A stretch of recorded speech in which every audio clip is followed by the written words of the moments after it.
Monotype. Welcome to Creative Characters from Monotype, a show where we meet the people working at the intersection of type and everyday life. I'm your host, Livia, and today I'm chatting with designer Kat Romulo. The first time Kat caught my attention was at the Brand New Conference last year. The Brand New Conference is a 2-day event put together by Under Consideration. It's about branding and design and invites creative leaders from around the world. And in her talk, she mentioned that she didn't have this traditional sort of light bulb moment where she knew she was going to be a designer from a very early age, but rather she was already at university at Berkeley. And there was this kind of random moment where she grabbed a flyer for a student-led Intro to Illustrator and Photoshop class, and it all just started from there. And what really stood out to me about Kat was just her willingness to be vulnerable on stage. She talked a lot about her experience in putting herself out there on Instagram specifically. She spoke about the importance of designing for yourself through creating fictitious brands and posting them on Instagram, which eventually led to client work. When you're designing for fun, you're designing for yourself. You're the client, and so whatever you say goes, and you have so much creative freedom. And I think it's honestly such a fulfilling thing. And I've decided that you need to always have something on the side that you're working on solely for yourself. Otherwise, you're going to feel burnt out and drained. Today, I'm joined by my co-host Kadley to chat about our conversation with Kat. Hi, Kadley. Hi, Livia.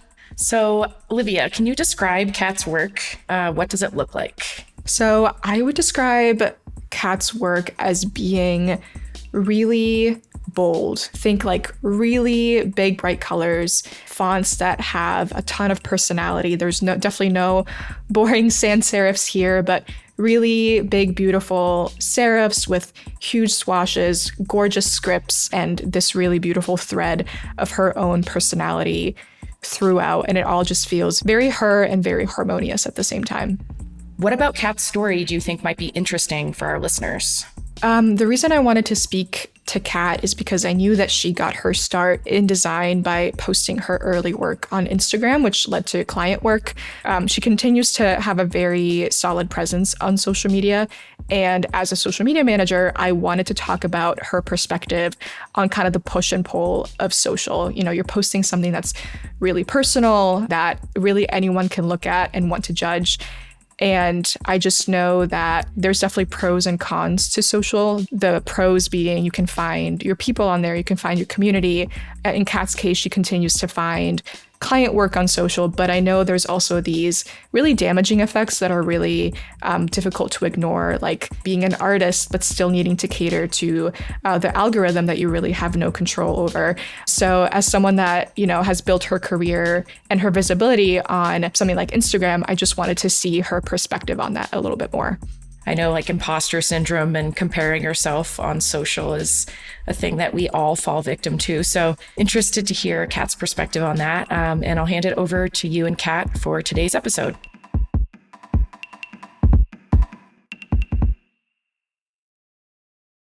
Kat, welcome to Creative Characters. Thank you so much for having me. I'm excited to be here. To our listeners, this is my first time hosting Creative Characters. I'm Livia. I'm social media manager at Monotype, and I'm sitting here with Kat. Hi, everyone. I'm Kat. I'm a freelance brand and graphic designer. I specialize in direct-to-consumer packaging, specifically for the millennial and Gen Z demographic, but I also am a content creator, and so I do a lot of lifestyle and design videos on YouTube. So I do a lot of different creative things. Amazing. So let's start kind of at the beginning. Where did design begin for you? So I actually kind of got a late start.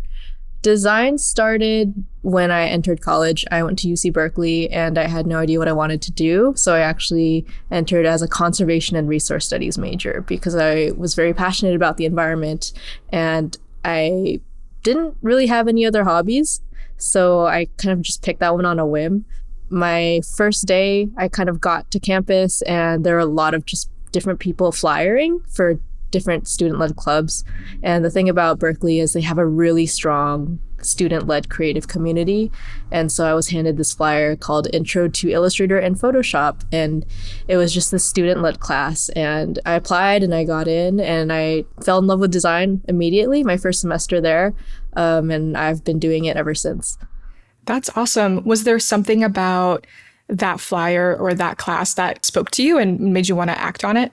Just the flyer itself was really beautiful. I think there were like plants on it, really strong type, and I just remember thinking that's so cool that a student had made this. And I think I was just really amazed that you could take a blank canvas and create something like that. I'd never really considered graphic design as a career before or anything really. I never really thought about the fact that there was a person behind the scenes making all of these beautiful things, and it just really appealed to me. I think growing up, I did take art classes, and my mom had showed me a lot of like creative things, but I had never really seriously pursued it before.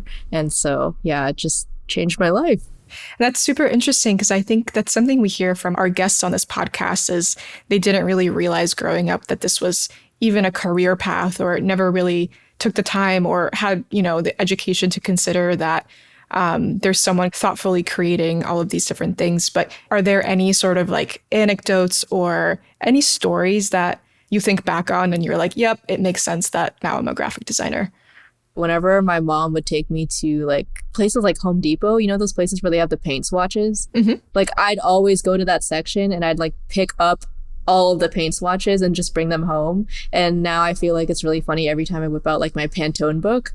It's just like the same thing. I'm like looking at swatches to pick out, but it's for like packaging and brands. Yeah, that is a very real experience. It's almost like I can just see the swatches in front of me and like gravitating to like certain shades that I really liked, trying to find the difference. I love that. Growing up, was there anything visually that you found yourself gravitating towards, whether that's like a cartoon or a movie or some sort of cultural phenomenon? That's a good question. Like I was obsessed with Totally Spies growing up. And I think like Sam was my favorite character. I just loved her green suit. I love the color green. I love Wes Anderson movies. I think those are so beautiful, like the props, Annie Atkins, or like even the colors, like everything about those movies are just so beautiful to watch. Also a huge fan of Totally Spies. I loved that growing up. And Wes Anderson too. I mean, shameless plug here, but we also had Annie Atkins on this podcast. Yeah, I listened to it.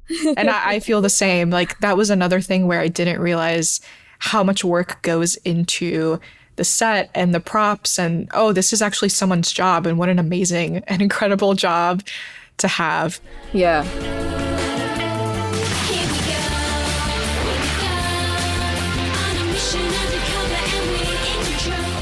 So going back to your college experience, you mentioned you were in conservation studies.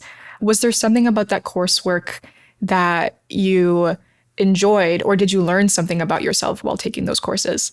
I mainly got into it just because I feel like climate change is very prominent. I'm originally from the Philippines. It's very hot there, super humid. And I don't know, I feel like every summer I would go, it would just be like hotter. And so that was just something on my mind. I actually ended up switching to sustainable environmental design just because I wanted to merge my interests a little bit more. But the classes I ended up taking were really interesting. Like I took Landscape Architecture 1, which was just a lot of drawing, a lot of watercoloring in the forest and looking at different plants and just kind of sketching out different things. I took Environmental Design 1, and it was design and activism. And so I learned to kind of merge my two passions together, making posters about problems that I was passionate about, like climate change. Mm-hmm.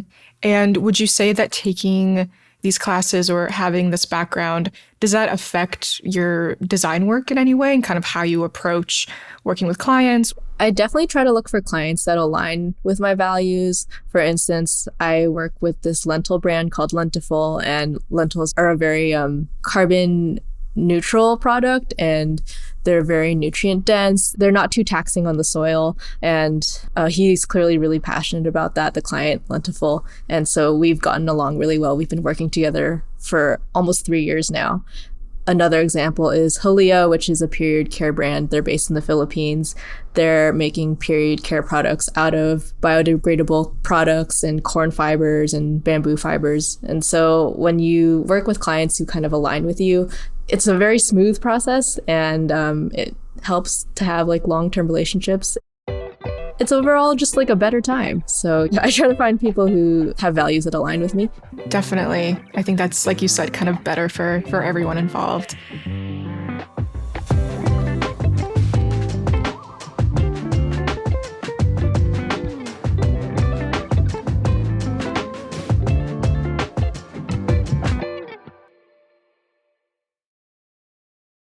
So you mentioned you found this flyer. You decided to take the student-led course. When you first started out designing, was it kind of passion projects, would you say?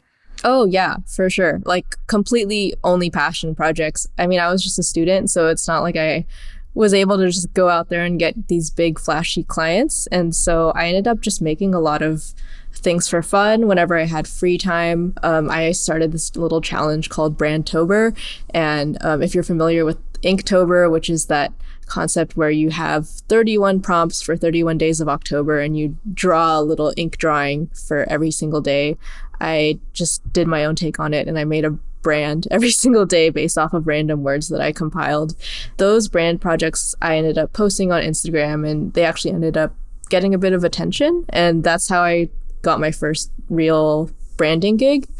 And I work with them to this day. It's Hyperskin. The founder actually reached out to me and she saw my concept work and she loved it. And she was like, hey, I'm actually going to be in Sephora and I'm looking for a rebrand. I'd love for you to do it. And I was in college at the time. So I was like, oh my God, like this is crazy. But yeah, I had no idea how to do it. I had no idea how to jump in, but it was just like such an exciting opportunity. I couldn't possibly turn it down. So I just kind of went in and learned along the way. That is amazing. And I have so many questions about that because that is such a cool opportunity. What was it like starting to post your stuff on social? What was the reaction that you saw? I feel like for a lot of designers, artists, the work that you create feels a little bit like an extension of you and something that's kind of very personal, I would say, especially for someone that's just starting out. So it can be kind of scary to put yourself out there for some people. So just what was that experience like in terms of starting to post your work and the reaction that you got?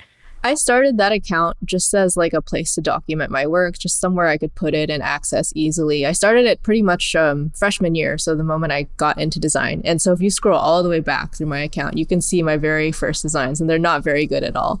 I think it was really exciting just because I mean, I wasn't like posting my face that often. It was really just like my work, and people were generally really nice about it. But when I really started actually gaining an audience, it was when Instagram had first introduced Reels, and the concept of Reels was like a really foreign thing. And everyone, especially artists and designers, are like, oh no, I have to make videos about myself. I can't just like post the work. Now I have to like show my face and do voiceovers. And like, it was a bit of a hard reset. Mm-hmm. And I was a little bit hesitant to do it just because I think I'm naturally a very like introverted and shy person. But I don't know. I guess the second I started doing it, I feel like they were able to resonate a lot more with my work, maybe because they were able to like place a face to my work and they felt like they knew me a little bit better through that. Yeah. There's pros and cons to being on social, right? Because on the one hand, you can find a community you know, over time come to know and love, and, you know, maybe you share values, you share interests, but at the same time, you have to keep up with things like the algorithm and not really knowing who's going to see your work, where it's going to end up, and always feeling like, you know, you're playing catch up with all these different features, for example. So how did you decide or test out using Reels, or just making the decision to start posting some more maybe like personal parts of your life? I think it was just, again, like the algorithm was really pushing out Reels. And so people who are actually doing it were seeing a lot of engagement and growth. And I thought, why not try it, I guess? Like, I guess it's worth just showing my face for a couple seconds. And it was definitely worth it because Instagram is the reason I get like 99% of my clients, because they just find me through that. And they're like, oh, I like your work. Let's work together. I can talk a lot about the algorithm and I guess the pros and cons of it. But as someone who has benefited a lot from it, I can't like complain too much about it. Did you expect to get that reaction or to get clients through Instagram when you first started, you know, maybe posting more on the channel? No, not at all. I think in the back of my mind, it was like, oh, it'd be cool if this was a way I could start getting work. But I never really thought it would take off the way it did. I was really just posting things that made me happy. Like I was making silly little designs and doing silly reels that are just like, oh, fruits as fonts. Like I didn't expect people to be like, oh, that's really cool. I like that. So it's really interesting to see what takes off and what doesn't. Lately, I've been trying to, I guess, detach myself a little bit more from it just because, again, the algorithm is like super unpredictable. And, you know, just because you post something and it doesn't do well, it doesn't mean it's not good work. It's just how it turns out. It's like hard to, I guess, constantly like attach your self-worth to something that you have no control over. So I've been trying really hard to not do that. Yeah, I think that's super valid and very in line with my experience as someone that works in social media. It's my career, but kind of on the other side from where you are. So I'm kind of behind the scenes, behind the camera. You're, you know, putting yourself out there in front of people. But I really love what you said about not necessarily having room to complain because you've had so many benefits. But I think it's really important to talk about the negatives of social. Like, I think it's okay to be critical about, you know, why is this the only place where, one of the only places where you can find community these days? This is something I think about a lot is like, you know, you want to build a positive presence as a creator, as a brand, but it's really hard to ignore all the negative aspects of social media, like comparison and doom scrolling and the burnout. I would just love to hear your thoughts about the algorithm and being an artist. I think when I was first starting out, I was really focused on just getting engagement and growing a community. And I still think that's really important. But I've been able to kind of sit back and really think about what makes me happy. And I've realized that scrolling for like an hour or two, it constantly makes me miserable. Like I feel so drained afterwards, and like I see all this amazing work, and I think I really, really struggle with comparison. Like I see all of my wonderful, talented design friends posting this amazing stuff constantly, and I'm thinking I'm so behind. Like I can't pump out content the way they do, and it's just like this endless comparison, and it just makes me feel really, really awful about myself. And so while I do really appreciate that I have a community, I've been really making an active effort to, I guess, step back, like even on weekends, just not check my phone, not check Instagram more than like a minute a day.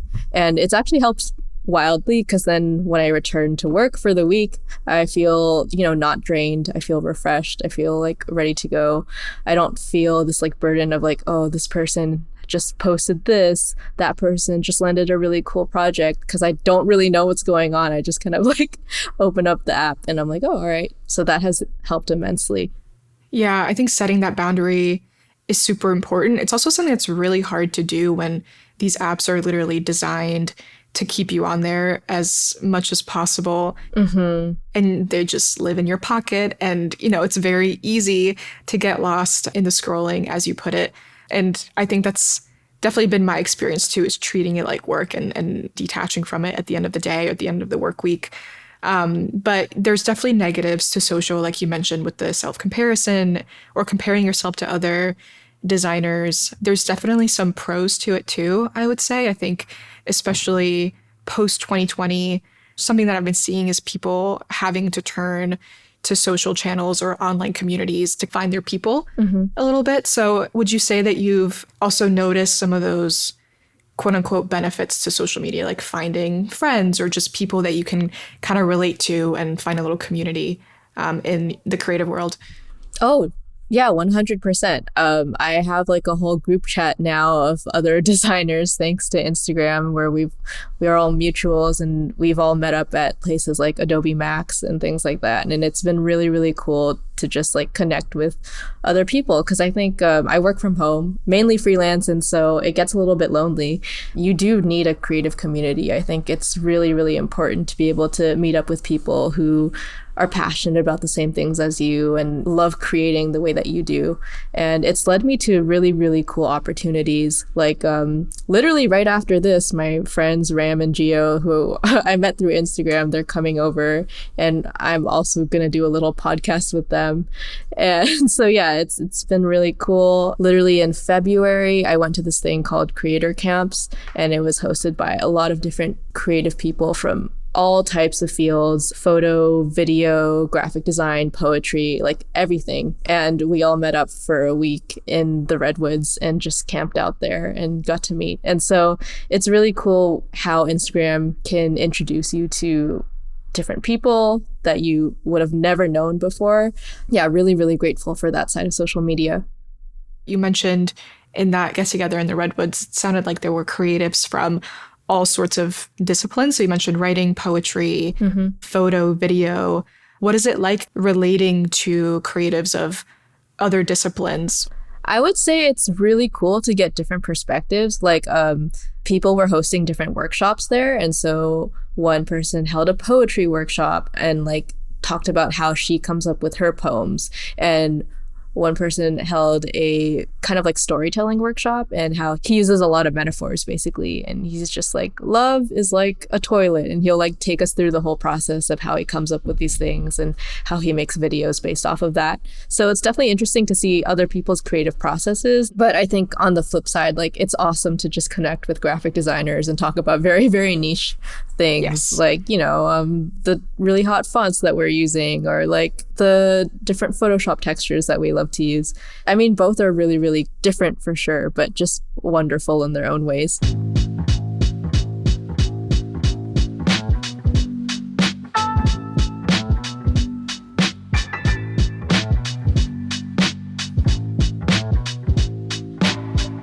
You know, so you mentioned starting out in college. Now that, you know, you've been doing this for a couple years, how has it kind of changed? How do you approach new projects or new clients? I've always kind of had like a, what I like to call like a just vibes approach where like I'm not trying to force myself to think too hard about it. I think I really prioritize the idea of like getting into a flow state and just letting myself go on autopilot and take over that way. I think the more I've practiced design and like gotten more used to the tools like Illustrator and Photoshop, for instance, it's just like I don't really have to think too much about it. Like things just come up naturally for me. But I do love looking for inspiration in not just places like Pinterest and, you know, like Instagram and online, but I think I've been trying to make more of an effort to go out to different museums. Like last weekend, I went to the Getty Museum. It's like a place filled with the most beautiful architecture and paintings and sculptures, and just trying to draw from things that I really, really love. So whether it's a person or a place or my cat, I try to basically just design from a place of love and passion. And I think that's kind of the work that I end up being most proud of. I also like to think of graphic design as my therapy. And so anytime I'm going through something, any feeling or just a thought that I can't get out of my mind, I just make it into a poster. And that has worked out really well. But I think in terms of like professional projects, like client projects and brand projects, my creative process has been pretty standard. I'll usually kind of sit down with them and ask them a bunch of questions like, what mood are you trying to evoke? Who's our target demographic? And then from there, create like a mood board and, you know, see how they feel about it. It's a lot of like constant communication and working together and just considering their feedback. It's a very collaborative process always. And so, yeah, that has never changed. Have you ever had a situation where maybe especially, you know, as you were just starting out, where you hit any sort of like writer's block, but for graphic designers, or maybe you heard something from a client where they wanted to go in a different direction and maybe you just didn't know where to go? And what was that like and how did you approach that? I've taken on a couple of projects where our styles are just very different. And so like they hired me because they liked that I was young and fun and colorful. But in the end, they were like, oh, maybe you're too young and fun and colorful. And so that has happened a couple of times. And it's just kind of like a song and dance where you have to kind of like push the boundaries of what they want, only because you know they're going to be like, oh, let's rein it in, let's bring it back. And then you can kind of like meet in the middle and compromise and land on something that you're still excited about, but that they're not super like worried that it's going to be too out there and bold. And so it's really interesting to see how clients will react. And I think sometimes the designer's job is to kind of like push them out of their comfort zone and their boundary just to see specific things they might not have like thought of or thought that they might have liked. Not to call out any clients, or I don't want it to sound like a negative light or anything, but are you visualizing any specific projects where, you felt that maybe what you pitched was a little bit out there, but maybe the client surprised you with approving it and using it in their branding? I think one particular project that I worked on where there was a lot of back and forth was Dolan, which is a scrubs company. And I mean, very fair, like they're a scrubs company. So they can't be like completely out there. They're medical professionals. And so I wanted to use a lot of really bold colors. And that actually did end up happening. They do have a pretty like colorful palette. But I think there were just a lot of compromises that had to be made because they still needed to look really professional and trustworthy. And so I totally get that. Yeah. How did that come to look like in the end, just in terms of the type, the characteristics, and the colors together? Yeah, I think my favorite thing about the project are for sure the colors. There's like a really nice colorful palette of like pinks and purples and greens and blues. I think I tried to do a good job of balancing them out. So there are some really like bold, bright colors, but a little bit more muted ones as well that I tried to like have them balance each other out. And then with the fonts and the typography, I tried to pick something that was, a little bit more laid back. But if you really look closely at the letters, they have a little bit of a like quirk to them, I guess. I ended up using Faro, which is I forgot what type foundry they're from, but I really, really love their font because they come in two different weights. And one is called, I think, Faro Lucky or Faro Happy, and the other is Faro Sad. So depending on which one you choose, like the letters kind of quirk up or down. But it's just like a really beautiful font, and it's a sans serif. But if you just look closely, you can see there's so much life in the letters. And yeah, I think it does a good job of looking, trustworthy and not too crazy, but still gives the brand a little bit of personality and fun. I'm going to have to look this up after. It sounds really cool.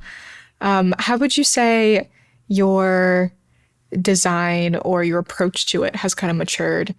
I don't know if it's necessarily matured, but I think what I really like about myself as a graphic designer is I've never been afraid to kind of experiment with different mediums. And so I've always loved to push myself. And so lately I've been trying to experiment more with like mixed media and collaging and, long form videos. And just, it's been really interesting to see how I can try to find ways to incorporate graphic design into those different types of projects. So like with my YouTube videos, for instance, I take a lot of like time in making these little like title cards for different segments. I recently decided to start a book club that I'm going to put into like a segment of my YouTube videos, and I'm calling it Cat's Reading Room. And so I have been making an entire brand for it, which has been really fun. And I've been making little library cards and like stickers and library catalogs that I can hopefully give out to people, making tangible objects and things like that. So just continuing to experiment. And I guess the most important part, just like having fun with it. What kind of book club? Is it design focused or just anything goes? Anything goes. I love to read in my free time. I'm definitely like a huge fiction, lighthearted book type of girl. And so, yeah, I would love to just kind of, I guess, put a little bit more of myself and my other interests out there versus just only always talking about graphic design. What's that reaction been to putting yourself out there in this more personal way? Well, I haven't introduced the book club yet, so I don't know. But I think in general, people are really welcoming, really kind, especially like the YouTube community. Everyone there is really, really supportive. And sometimes I get comments like, oh, what's on your bookshelf? Like, I'd love to know more. And so I think in general, people appreciate when you share parts of yourself that, you don't always show. I think people really appreciate when you can be vulnerable or you can be open and honest. And yeah, I mean, that makes sense. Like, I love when I feel like I'm talking to a friend and I'm watching like a YouTuber. So yeah, I totally agree. I think that's, like we mentioned earlier, definitely one of the better parts of being active on social. So it sounds like you're still doing a lot of design work for passion projects and for fun. How do you balance designing for work versus designing for fun? That's a great question. I think it's interesting because I never really thought that they would be that different because I don't know, I'm always constantly designing. But the more I think about it, the feelings are completely different because when you're designing for fun, you're designing for yourself. You're the client, and so Right. you're the boss and whatever you say goes and you have so much creative freedom. And I think it's honestly such a fulfilling thing. And I've decided that like you need to always have something on the side that you're working on solely for yourself. Otherwise, you're going to feel burnt out and drained. And that's one way that I've learned to really combat burnout versus working for clients. It's a different type of fun where it's a more collaborative fun. And sometimes clients come to you and they're like, I like your work, but I have no idea what I want. And it's just like, sometimes you pitch something and they're like, oh, this is not what I want, but I also have no idea what I actually want. And so your job is to kind of find out what they want because they just don't know how to express it. And I think it's a bit interesting. It's like you're solving a little puzzle and it's a very visual puzzle. Yeah, I think there's so much importance in collaboration and communication and just that back and forth between people. But the reason I love working with branding and packaging is because you're helping other people kind of realize their dreams. And it's just a very fulfilling thing to see. Like Lentiful is doing really, really great. They've launched in a couple of retailers. I finally met the client. His name is Ben Bacon. And it's funny because he's a very like plant-based guy. And I finally met him at Expo West, which is a huge trading show that comes every year in LA in March. And he won this like huge award. And like I was walking around with him and people were just going up to him, congratulating him, just telling them how much they love his lentils. And it was just really cool to see. And yeah, just super rewarding. That's awesome. Would you say you typically tend to work with brands on the smaller side, or have you worked with big brands too? Or what's the difference been there? When it comes to branding, I typically work with brands on the smaller side who are either just starting out or they're small and they want to rebrand. But I have been able to work with bigger clients. Typically that comes from just social media paid partnerships, like working with Adobe or Figma or Refinery 29, like places like that. And it's been really, really cool because those are very, very different because typically they're coming to me for a poster or a video or like a concept brand that's not real. And so the process is a lot faster. It's very straightforward. I would say I kind of pitch them an idea and then they either like approve it or give me feedback and like I kind of just run with it. Versus working with brands, it's like you're working with people who are just starting up their babies. Like these are things that they really, really care about, and they're putting a good chunk of money into it. And it's a longer process. It's very intimate. So yeah, super different.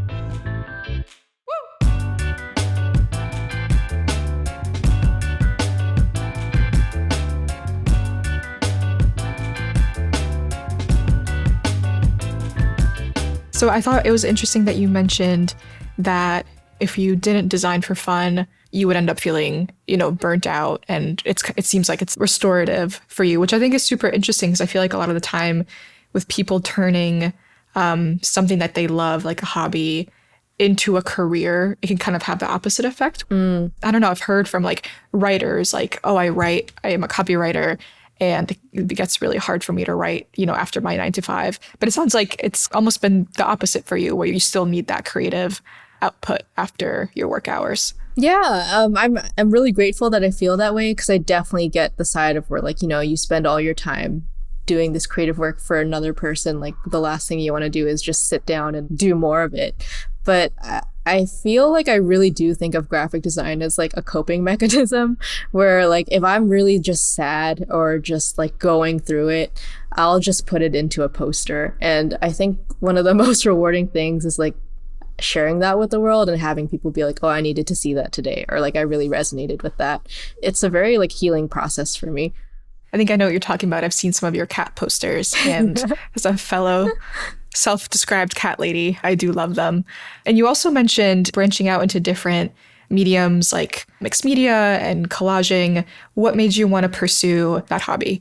I've always loved the idea of like tangible art because I guess graphic design, you're just looking at a screen for so long. Sometimes you just need that break where you're working with your hands. You're feeling things, and like I took a ceramics class recently, and it was really fun to just like feel the clay, and I feel like there's something so healing about it, and it's just so different, like being able to say like, oh, I made that with like my bare hands. Like you can say that about a poster, but it's different when you're like holding a cup that was glazed, and like you see all these little imperfections, and it was just like, oh, those were like my little fingers on it, and it's just like something so wholesome and fulfilling about it. So yeah, I've been really trying to experiment with just different forms of art, because I think it makes you I guess like a better designer and artist overall when you have these different experiences and different perspectives. Yeah, I'm not a designer, but even I can see the value in that. Like I've been taking like charcoal drawing classes. I took a piano class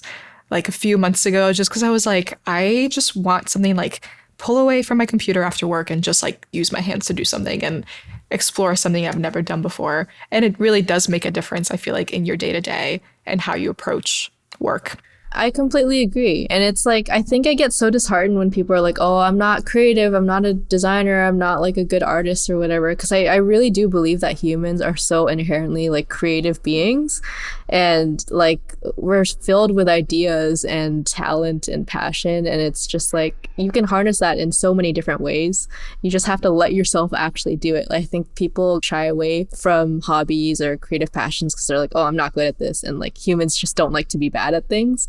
But if you just let yourself be bad at things, you might just have fun. Like I'm really bad at painting, but I do it anyway. And I think I have a really fun time just like watching the paintbrush make these little strokes and like have this like tangible painting to hold after I'm done. And it's just a really fun process. Yeah, I think that's a really big hurdle, is being like starting something new, realizing you're not perfect at it right away. I think that can, be a huge obstacle for some people, myself included. Did you experience anything like that when you were first kind of like branching out into these different mediums? Yeah, but I think what I'm really grateful for is when I first started graphic design, I kind of like knew, I was like, oh, this is going to be really hard. I'm going to be really bad at this. But I think I was just so excited to be excited about something. I think growing up and going to high school, all I was doing was just, I was so focused on getting into a college. And so I was just studying all the time, but I never really had the time to think about what I actually wanted to pursue. So when I took that Intro to Illustrator course, I was like, I really enjoy the idea of just creating something out of nothing. And I love the idea of playing with colors and fonts. And I might not be good at it right now, but I think if I stick with it, there's a chance that I could become good at it. And so I've always kind of had that mindset whenever I start new things. And I really do think the hardest part is just like getting the courage to start. Like with this YouTube channel, I wanted to start a YouTube channel since I was like 12. Like I've always been like documenting things and whipping out my phone and being like, oh, today is like just being like a vlogger with no audience basically, until like a year and a half ago. I was like, why don't I just like actually do it? And no one really teaches you how to start anything. You just have to like turn on a camera and then like figure it out as you go.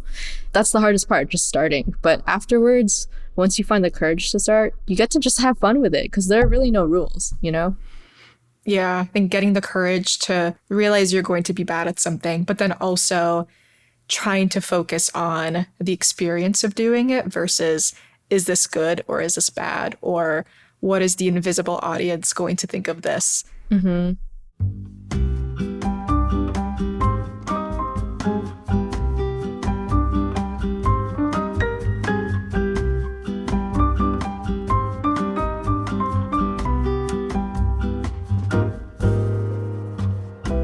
Kat, it's been wonderful talking with you. Thank you so much for taking the time and joining us on Creative Characters. I had so much fun. Thank you so much for having me, Livia. I had a blast as well.